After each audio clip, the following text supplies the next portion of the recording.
Petite Émilie, 6 ans et demi, est l'unique fille d'une famille reconstruite. Une mère pour qui elle est toute sa vie, et un beau-père qui l'aime comme si elle était de lui. Si gentille, si belle, des yeux qu'on sorcelle. Pour ceux de sa mère, elle en était la prunelle. Ils ne pouvaient pas vivre l'une sans elle. Leur relation était devenue plutôt fusionnelle.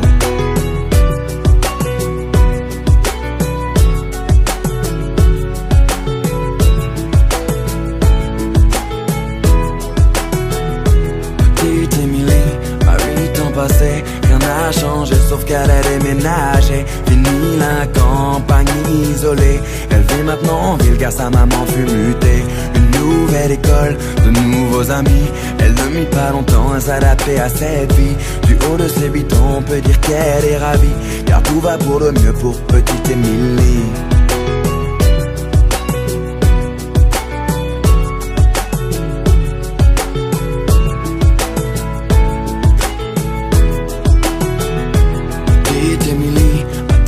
Était devenue une petite fille comblée. On peut dire que l'école lui plaisait. Bonne élève pour maman, elle en était une fierté.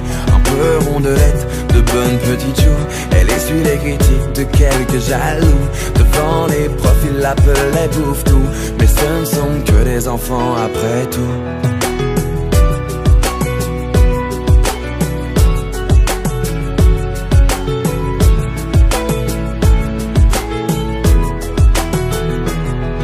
Émilie, à 12 ans maintenant, adolescente enfermée aux grandes dames de maman.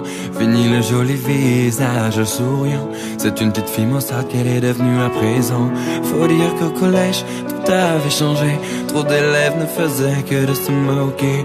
Partout elle se sentait rejetée, tantôt frappée, tantôt injuriée. Elle se demandait comment faire face. Elle était devenue le souffle-douleur de la classe. Sur les réseaux sociaux, il l'appelait la dégueulasse. Des photos d'elle tournées montrant son ventre qui dépasse. Ne sachant pas comment faire ni comment réagir à cet enfer. Par honte et ne voulant pas affoler sa mère, petite Émilie décida de se taire. Mais un soir de décembre, petite Émilie rentra chez elle dénudée. Ses camarades, tous ensemble, l'avaient enfermée dans le vestiaire pour la toucher. C'en était trop pour elle, trop qu'elle ne puisse encore supporter. Alors elle étendit ses ailes, prit son